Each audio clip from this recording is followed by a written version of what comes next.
Good morning, everyone out there. Wow, what a morning it is. Bright and early. Got to get this in right freaking now. Welcome to Sports with Balls, guys. I'm Chef Michael, your host, as always. Trying a new thing with the lights today, so let's hope this works out. It's sort of blinding me at the moment, so we'll figure it out. Welcome into the show, guys. Wow, what a few days that we've had. Stoked about it. I need to pull up some stuff here real fast, man. Just want to say good morning to you guys that are watching on social media. Appreciate you guys as always. We're going to get into, what is it today? July the 30th, man. July the 30th. Holy crap. Dude, we're about to be in August. Isn't that holiday season? It's holiday season in August. Something around there. Those of y'all paying attention in a podcast version, thank you very, very much for downloading the podcast. Continue to listen to Sports with Balls whenever you can. Today's show brought to you by Christian's Tailgate Bar and Grill. Go to christianstailgate.com. Find one near you. Place is flat out amazing. They also got a place called Slow Pokes. It's this coffee shop that's phenomenal. It's phenomenal. It's called Slow Post. I think there's 6 or 7 locations around Houston as of now.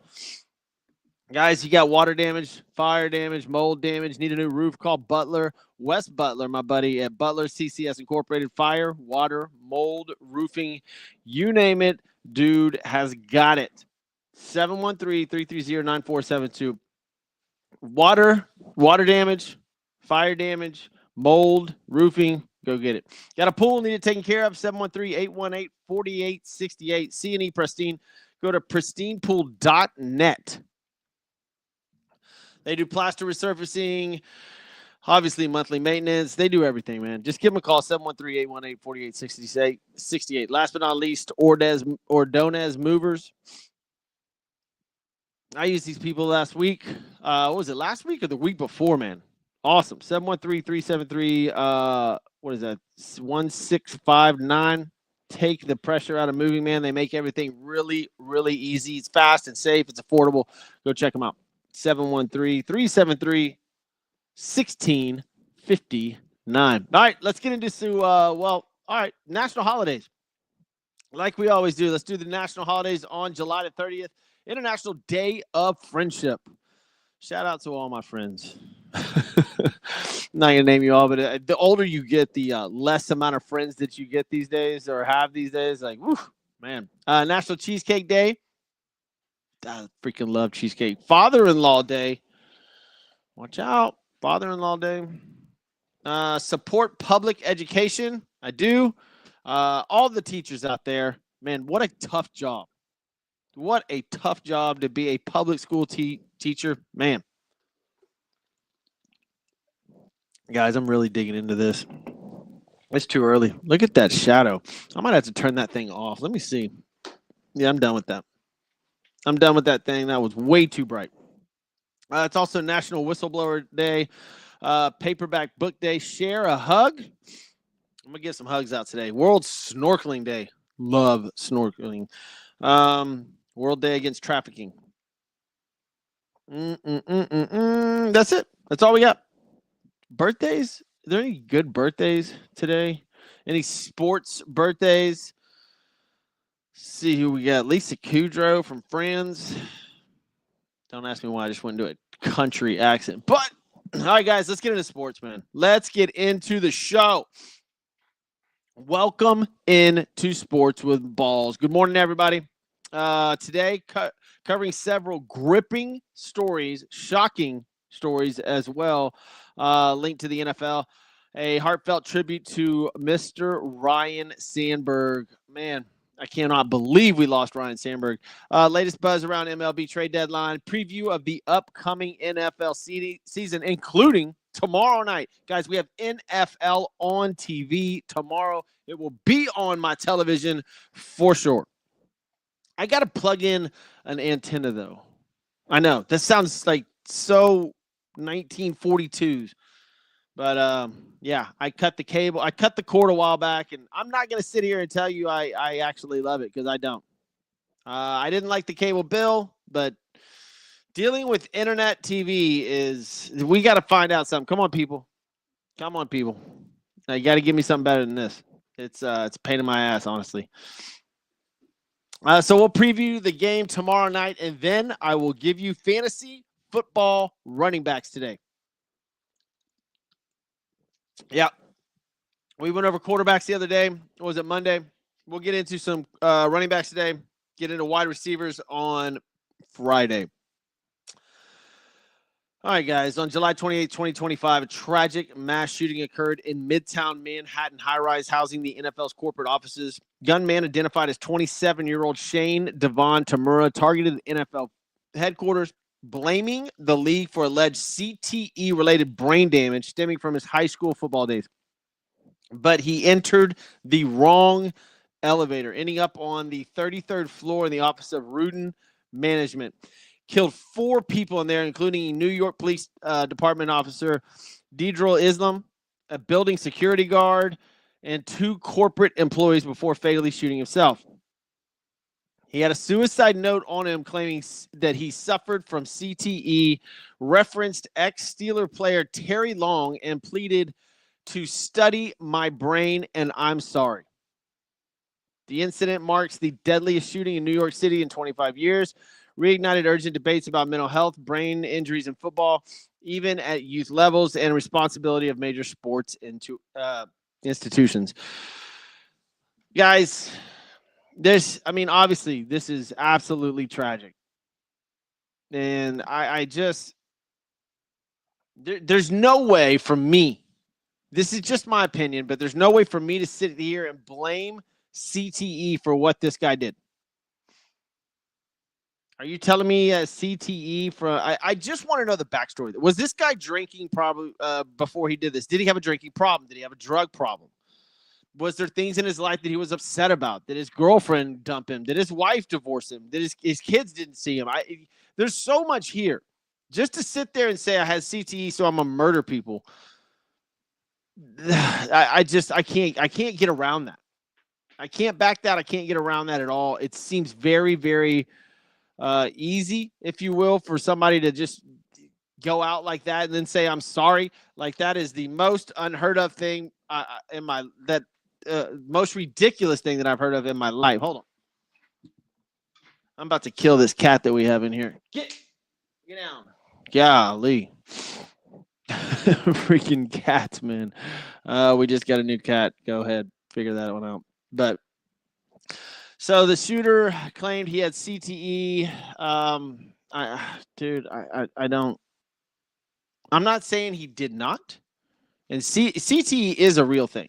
Let's just be honest. CTE is a real thing. They've done studies about it. The movie was incredible with Will Smith. I just got to think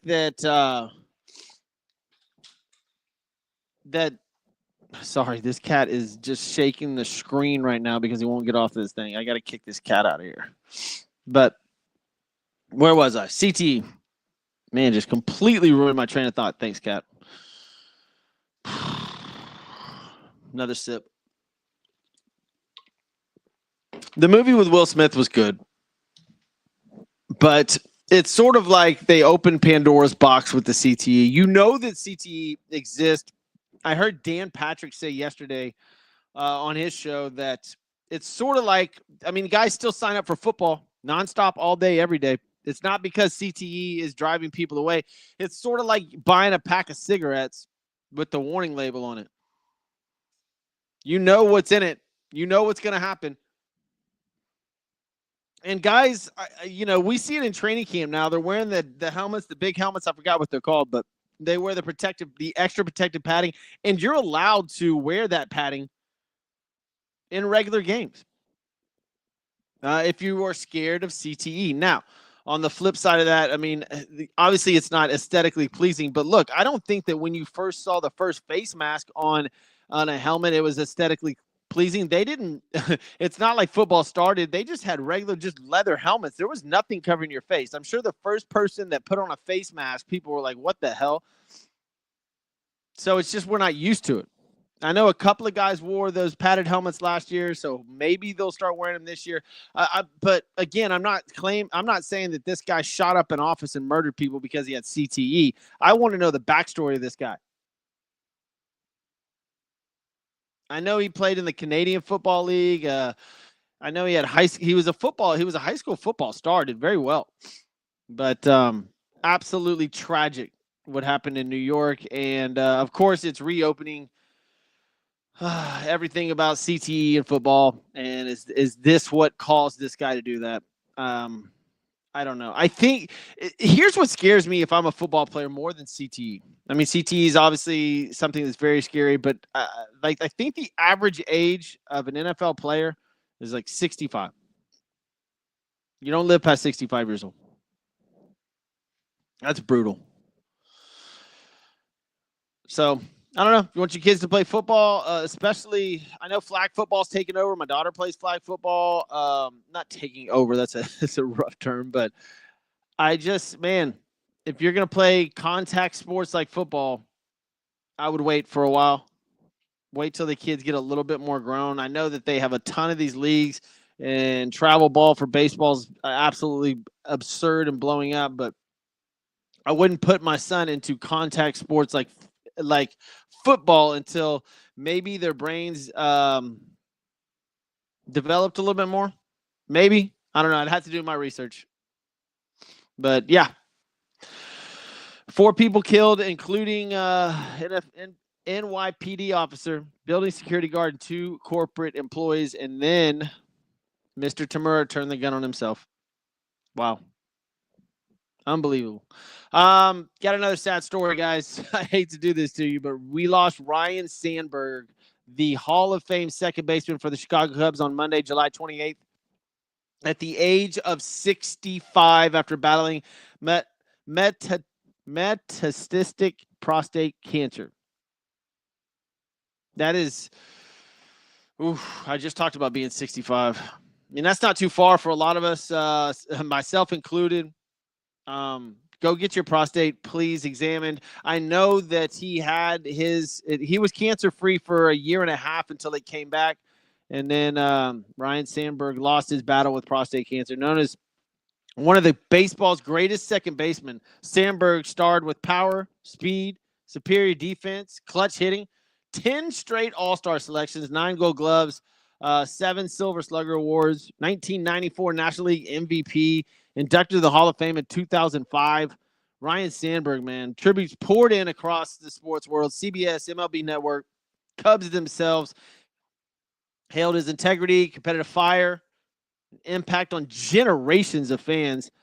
At one point, he reflected, a piece of all of us is lost now. R.I.P. Rhino. Sandberg's influence extended well beyond the field, inspired teammates, fans, aspiring players, and remained active as an ambassador and coach long after retiring. His legacy lives on in Wrigleyville and throughout the MLB.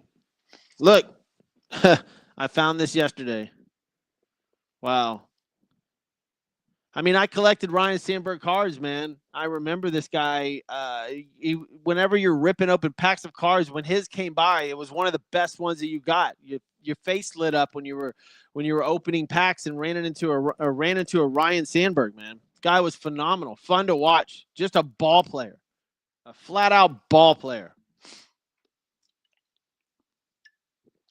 It was shocking to everybody because I don't think that a lot of people, I mean, whenever you get diagnosed and you're going through that, you don't make it public, right? But yeah, that was tough. Ryne was a good dude. Really, really good dude.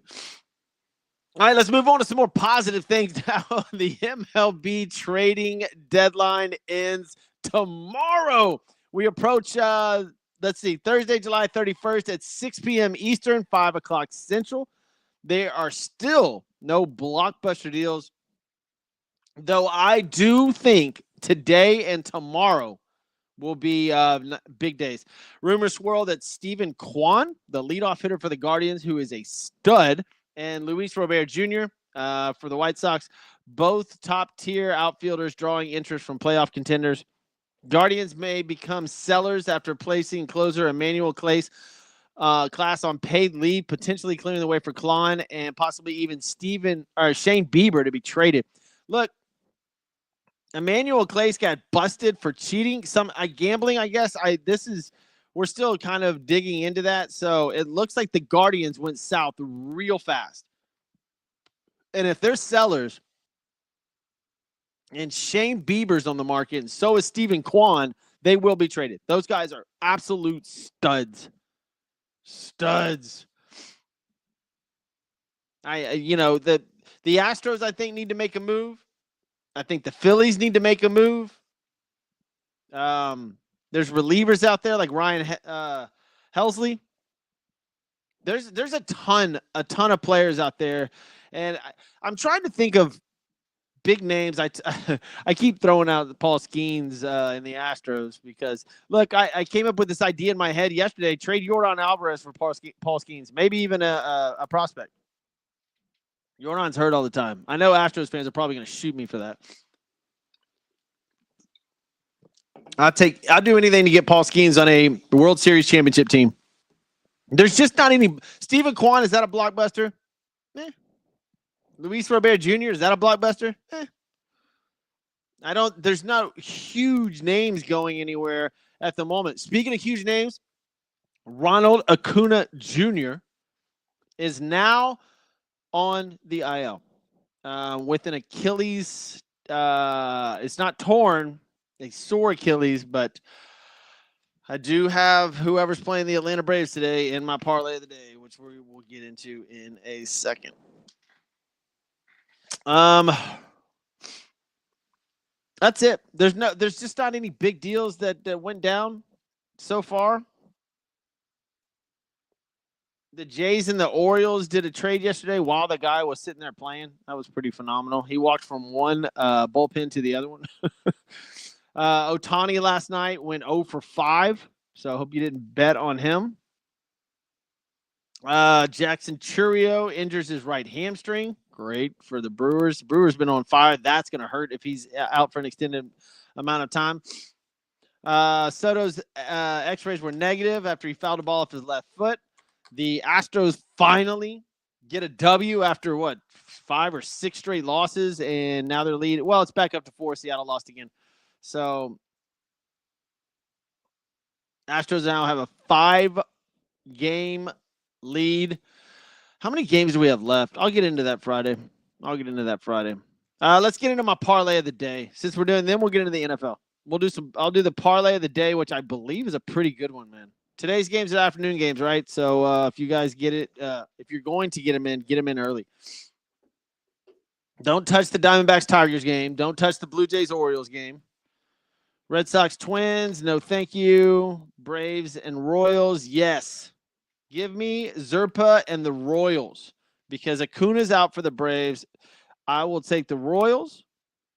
Might do them straight up too. Cubs and Brewers, leaving that alone. Peralta, this is a great game. 110 in Milwaukee.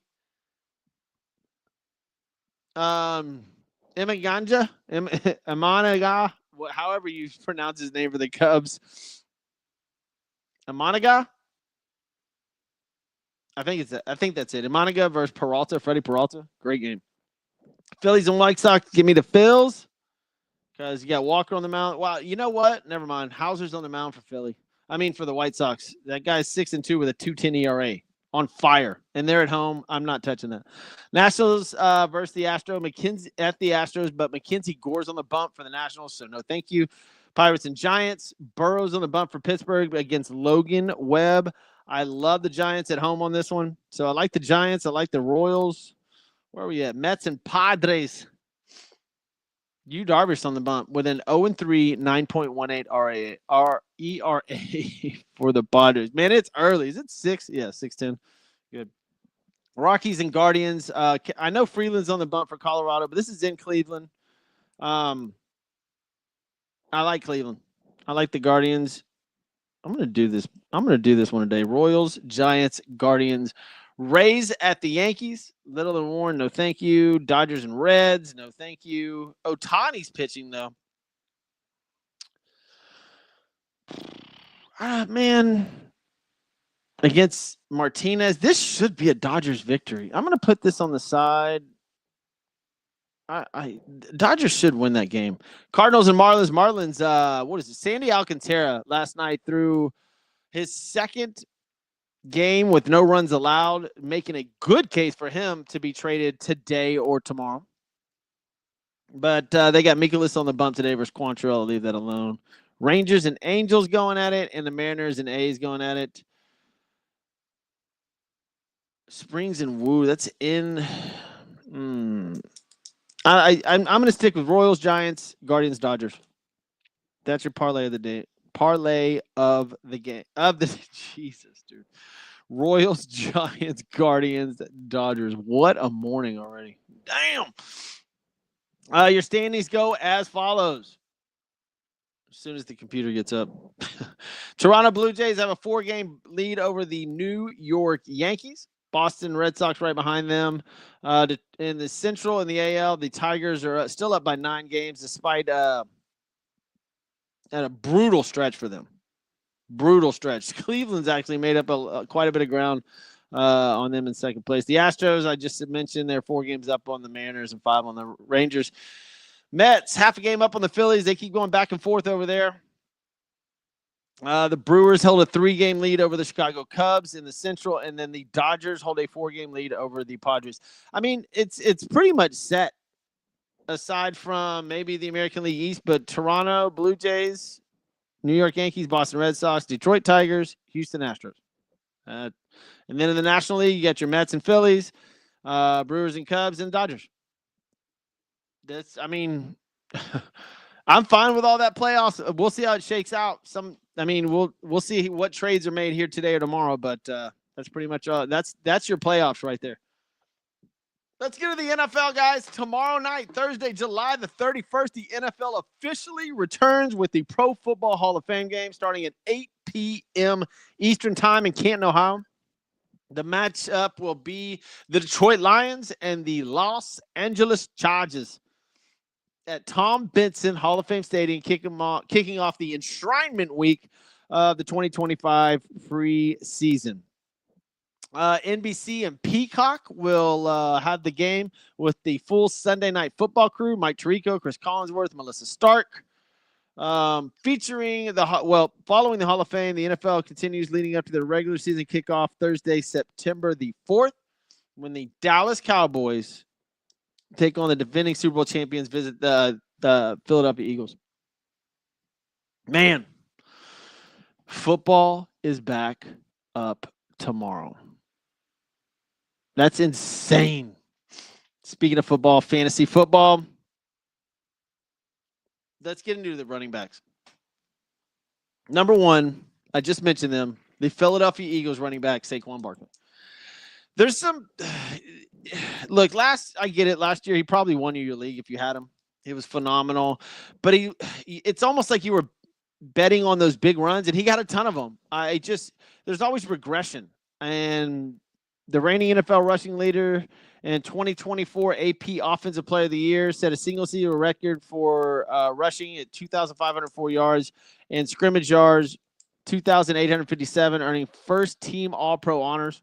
Highest paid running back in NFL history now with a new 4-year deal, so the expectations are through the freaking roof. Yes, he's draftable. Of course, he's draftable. I'm afraid there's going to be regression, and he might not have as many long runs. Bijan Robinson for Atlanta and Jamar Gibbs are 1, 2, and 3, A, B, and C right there.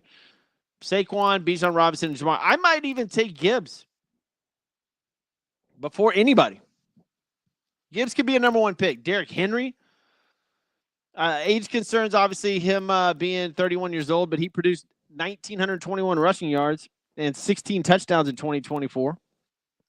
And Ashton Gentry. This is a rookie that a lot of people are taking in top 5. I know for the bigger leagues, he's going way up there. I just I don't know. It's the Las Vegas Raiders, so I'm I'm not touching him yet. Maybe you get him in a trade, but I'm taking Bijan. I'm taking Jamar Gibbs. And of course, if Barkley's there and I'm like the 8th or 9th pick and those guys are gone, maybe I'll take Barkley or Derrick Henry. Tier 2, Jonathan Taylor for Buffalo. He should have a great year. Josh Jacobs. He always and man, I don't know. I just don't know. If you're gonna take Ashton Gentry, I mean, Devon Achane for Miami. He that guy's always hurt, man. He's amazing. He's just always hurt. Bucky Irving for Buffalo. Breece Hall. Let's see. Let's go down the list. Breece Hall.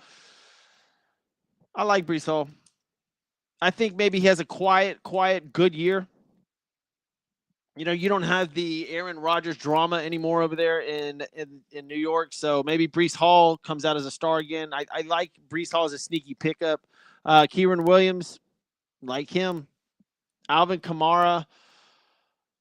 Injuries are starting to mount up against him. That's the problem. James Conner for Arizona. If he stays healthy, he is absolutely a good fantasy pickup. Chase Brown for Cincinnati. Consensus rankings are Saquon, Bijan, Jameer, Derrick Henry, Ashton Gentry, as we already went over. Tier 1, Tier 2, Tier 3s. Is there anybody in here that I really would love to take? Here's some sleepers. Tootin for the Jaguars, elite speed. If Travis Etienne cannot get it together, this guy could pick. These are late round pickups.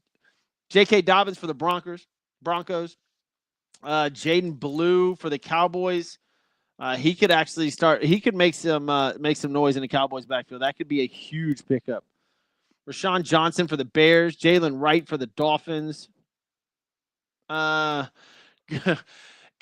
49ers running back. What were they on? 4th string last year? So Isaac Garendo for the 49ers, I would pick him up just in case CMC goes down. Yeah, those are your sleepers, man. Those are your sleepers. All right, guys, it is early. I got to get to work. Good show today. Thank you guys for tuning in. I'm Jeff Michael. This is Sports with Balls. We'll see you on Friday.